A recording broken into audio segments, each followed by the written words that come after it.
Assalamualaikum warahmatullahi wabarakatuh. Perkenalkan nama saya Ananda Rizky Mulyani. Di sini saya akan menjawab tentang evaluasi pertemuan ke-15, yaitu menjelaskan tentang buku Basic Maintenance.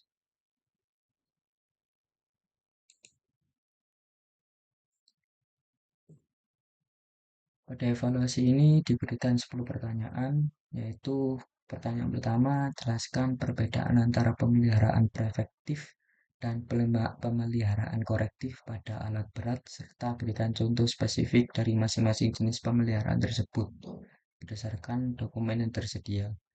Jadi berdasarkan buku Basic Maintenance, perbedaan antara pemeliharaan preventif dan korektif yaitu jika pemeliharaan preventif dilakukan secara terjadwal untuk mencegah terjadinya kerusakan alat berat, atau bisa disebut pemeliharaan berkala. Misalnya setiap 250 jam kerja untuk mengganti oli samping, dan contoh lainnya seperti overhaul dan pemeliharaan berbasis kondisi atau pemeliharaan berkala lainnya. Sedangkan pemeliharaan korektif yaitu pemeliharaan jika alat berat tersebut mengalami kerusakan, contohnya yaitu apabila kebocoran air radiator akan mengganti water pump yang dapat merusak dan mengakibatkan overheat pada mesin tersebut. Untuk yang kedua, yaitu uraikan prosedur yang benar dalam pengambilan sampel oli untuk program analisa pelumas atau PAP dan jelaskan mengapa prosedur tersebut harus dilakukan dengan cara spesifik. Untuk langkah-langkah pengambilan sampel oli untuk PAP sendiri yaitu meliputi langkah pertama yaitu menjalankan engine selama kurang lebih 5 menit lalu mematikannya. Kemudian memasukkan selang vakum pada lubang oli sedalam kurang lebih 5 cm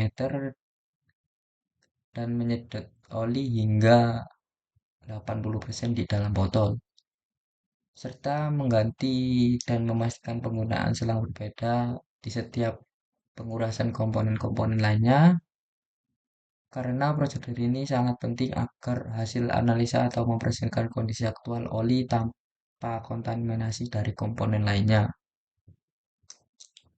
Untuk yang ketiga yaitu analisis hubungan dan antara kandungan sulfur dalam bahan bakar dengan jadwal penggantian oleh engine berdasarkan dokumen bagaimana kandungan sulfur yang berbeda mempengaruhi interval pemeliharaan dan apa dampak jangka panjang terhadap performa engine.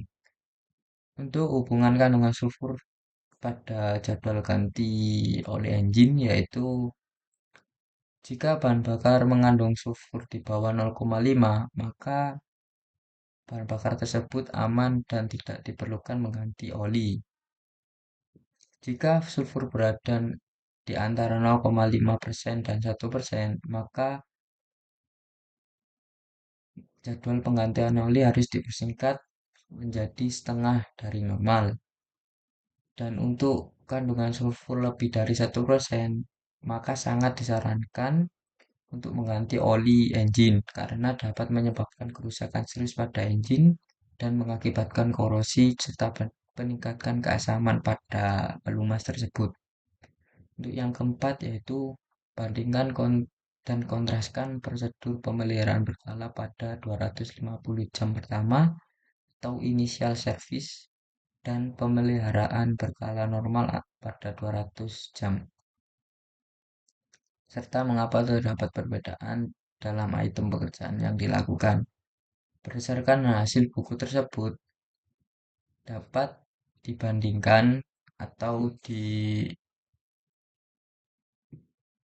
dijelaskan kalau initial service dilakukan satu kali saat alat masih baru dalam jumlah item pekerjaan yang lebih banyak dibandingkan periodic service biasanya, yaitu tujuannya adalah membersihkan gram-gram lokal akibat gesekan awal Dan sementara itu, periodik servis 250 jam yang biasa dilakukan secara rutin hanya berfokus pada pemeriksaan dan pergantian umum sesuai umur pakai komponen.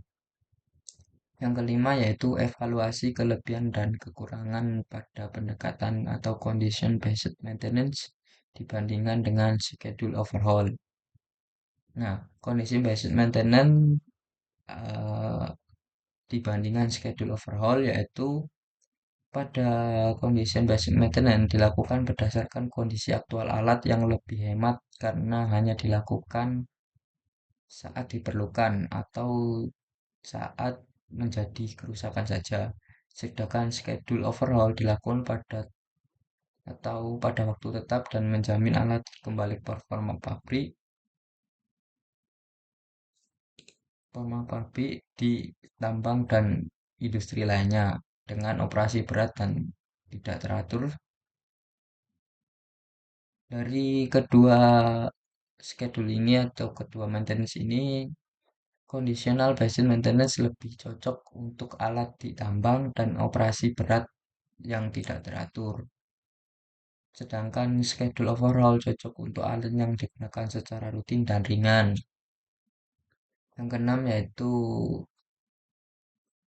seorang operator melaporkan bahwa izin alat berat mengalami overheat saat beroperasi. Berdasarkan beberapa sedia, analisis langkah-langkah yang seharusnya diambil dan berikan argumen mengapa prosedur tersebut penting untuk mencegah kerusakan yang lebih lanjut.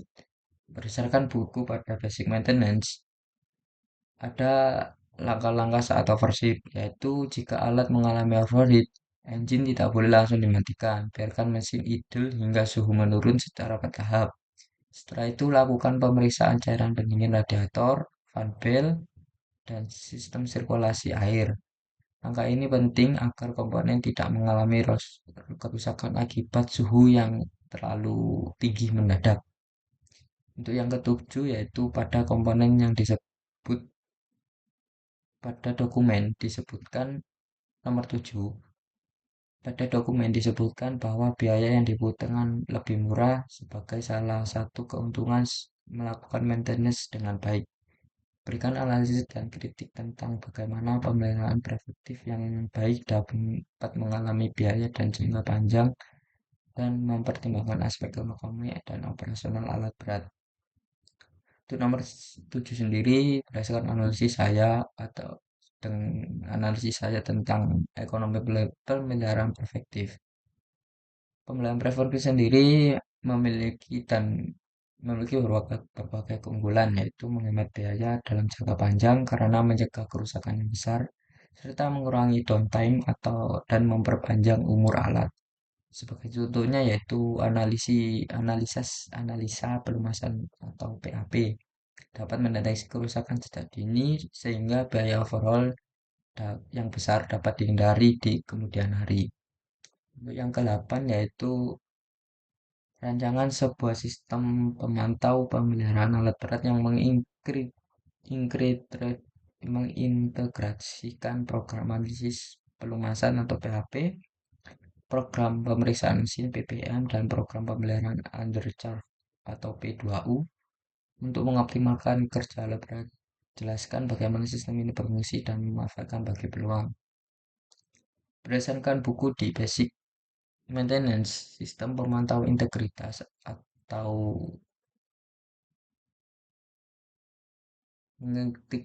mengintegritaskan PAP, PPM, dan P2U. Sistem yang memantau integritas PAP untuk memeriksa kandungan pelumas, PPM untuk memeriksa visual dan data riwayat, serta P2U adalah bagian undercharge system. Sistem ini membantu dan menyusun anggaran, penggantian suku cadang, dan pengurangan risiko kerusakan mendadak. Untuk yang kesembilan yaitu berdasarkan dokumen yang disediakan, kembangkan sebuah checklist digital interaktif atau inovasi yang untuk pemeliharaan hari atau daily inspection alat berat yang digunakan untuk operator dengan minimal pengalaman, sertakan fitur-fitur kemudahan operator yang melakukan dengan benar dan melaporkan masalah potensial secara efektif.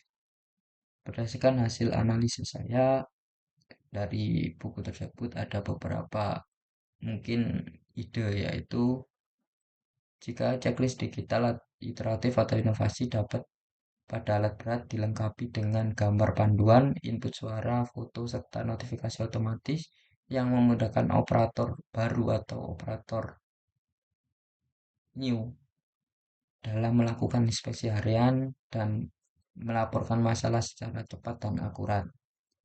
Nah, untuk yang nomor 10 yaitu dengan mempertimbangkan perkembangan teknologi terkini, usulkan modifikasi penyempurnaan pada prosedur pemilihan alat berat yang meningkatkan efisiensi keamanan dan berkelanjutan lingkungan berdasarkan justifikasi setiap usulan yang Anda berikan.